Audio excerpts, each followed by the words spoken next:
I'm Dr. Craig Escude, the host of IDD Health Matters, a podcast where we talk about health, wellness, and health equity for people with intellectual and developmental disabilities. Hope you enjoy it.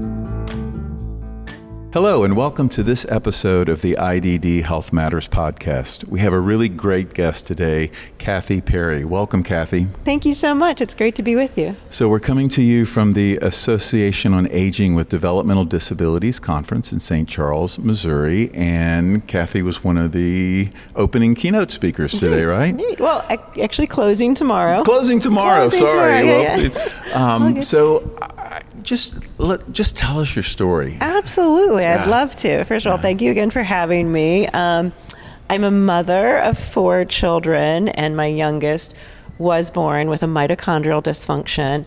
And so she, just like so many people who are probably watching and so many people who have experienced it, it was an unknown world. I entered an unknown world. I was all ready to go back into my professional career, and we realized that wasn't probably going to happen. So as we continued on the journey, which many do, we were told that she probably had about a 2-year life expectancy. Wow. My darling Merritt ended up living 20 years. So she did enter into that adulthood phase. She was severe, both intellectually and physically, her whole life. And I was main caregiver. I'd help, of course, which most people can't do it on their own. And then that's a lot. Yeah. Also blessed her last year of life. She did live in a beautiful facility group home that was phenomenal, and I just have all the respect and admiration for the people who do that work. It's incredible the work that so many people do, especially when we think about direct support professionals and their responsibilities, but how much of a huge impact they can have on people's lives. And really that's one of the reasons we do this podcast, is to help people understand this field a little bit more and to see it as a potential career opportunity where you can have a wonderful, rewarding, and fulfilling career. Absolutely, yes. So, will you share, is it Merritt? Merritt. Will you share Merritt's story with us a little bit? Absolutely. So, obviously, of course, I was in the throes of raising young children. I had 4 children in 7 years, so you don't really think a lot about something going wrong until the seizures started. And then it took us a full year for a diagnosis. The year was 2001. So, of course, diagnosis of mitochondrial dysfunctions was difficult. So it involved jumping from Pittsburgh, our hometown, down to Atlanta for a diagnosis that took almost 3 months for the testing to come back. And that's a tough time, because you're like, what's going on? Something's going on, but we're not sure what. And she was, because it is the disease of no energy, she was sleeping 20 hours a day. We were starting to hear words like failure to thrive. And that set me on a journey of, as soon as I learned it's the disease of no energy, it's how the cells metabolize the food. I had minored in food management in school. I'd majored in business, and I'm like, well, I know a little bit about food, just enough to be dangerous. So I jumped in and really got an education in metabolic function and what works, and that really set a course for her. I guarantee you probably know more than most physicians. Well, I will say her neurologist, when I told her what I was doing, they had offered to put a feeding tube in. And I said, no, she's eating fine by mouth. I've got this concoction. And, after several years, her neurologist did say, I do believe she's doing so well because of the way you're feeding her. So it's, obviously as a mother, that made me feel like, yes. Yeah, that's great. So, continue. I'm anxious to hear more. So then that sort of led me into, again, this is early 2000s, before you could Google everything. And I started feeding her the diet that was highly recommended by some holistic gurus I sought out across the country. And she woke up and she started eating, and she was more energized, and she wasn't sleeping 20 hours a day. And we got real specific in the routine. And so life sort of just started going on. She was completely, I always called her infantile, because, she never spoke. She never raised her head up. Luckily, she stayed sort of light, so she was easy to maneuver around. And then people started asking, well, what do you do? And so that led me into a career of speaking and helping people with their own wellness goals. And then as time went on, that shifted into a message of resilience. And now, the one that why I'm here today and what has really been on my heart, I'm like, this is joy. People need to know and understand that caring and raising caregivers up, they bring joy to people's lives. And so my message here, it's called Joy Jolt, Ignite Your Culture with Purpose. So that fits in perfectly with the career aspect of this field and realizing the incredible impact that you can have on others, which many times is very fulfilling for us as well. Yes, right? yes. Yeah. So, we talk about health and wellness and improving health for everyone, including people with intellectual and developmental disabilities. It sounds like you kind of took it into your own hands with the diet there. How was your experience overall with health care and medical care? And feel free to be open. First of all, I will say we were blessed. We were blessed that I think about this often. If we'd not been in a major city center, we had Pittsburgh Children's Hospital, major pediatric center. I will say the one thing I ran into, which this was interesting, I learned early on you have to advocate for your child, for your loved one, whoever it is, because when we were going through the diagnosis, at one point, a doctor said, well, let's just wait. Let's wait. Maybe something's just wrong with her brain. And I thought, and no, what do you mean by that? He goes, well, it might be worse. It might be her cells. And I said, well, then if you think it's her cells, where do we go next? He goes, are you ready for that? Do you really want to do that? I go, yes. And he said, there's 2 specialists in the country right now. One's in Atlanta, one's in San Diego. I said, send me to Atlanta, I'll go. But that's a hard decision because I think a lot of people think, well, the doctor knows best, and if he says wait, I'll wait. But my daughter wasn't getting any better, so I just that's kind of gung-ho. Obviously, by far the right thing to do. And in some of the talks that I do, we talk about you do have to advocate for good health, because I think a lot of it is from, I always want to be careful, but there are lots of challenges in healthcare, and no one knows everything, including physicians. But sometimes we, as clinicians, see people with an intellectual or developmental disability and think, well, their quality of life isn't that good, and we don't really need to be that aggressive in figuring things out or in treatment or whatever it might be. Right.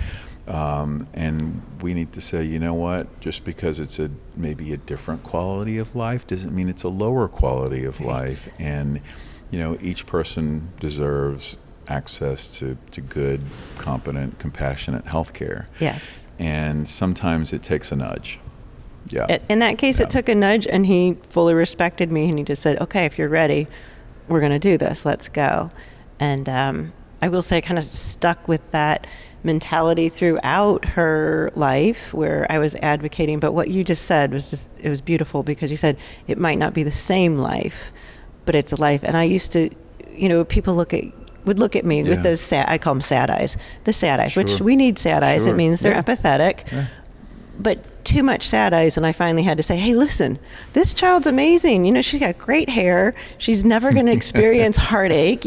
All my other kids came to me throughout their lives crying about a heartbreak. She's not going to be bullied. She was just about joy. I love that perspective, and there are pluses and minuses to everything in life. And maybe, some people aren't going to experience the joys of a relationship, but maybe they also want to experience the heartaches of a relationship right. As well, too, right? Yeah. So, and it, it's looking at things in the best way, right. in whatever the situation is. What's the best we can do? What's the best outlook? How can we, and being positive is huge. I'm sure that kept you going. Absolutely. Throughout all of this. It's a reframing of the situation, and that's something that I aim to do with every group I work with, every group I speak with.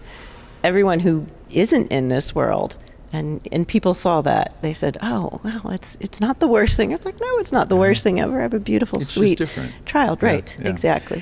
So I have a question, and I don't think I've asked anyone on the podcast yet about this. So you have 3 other children, right? Yes. So did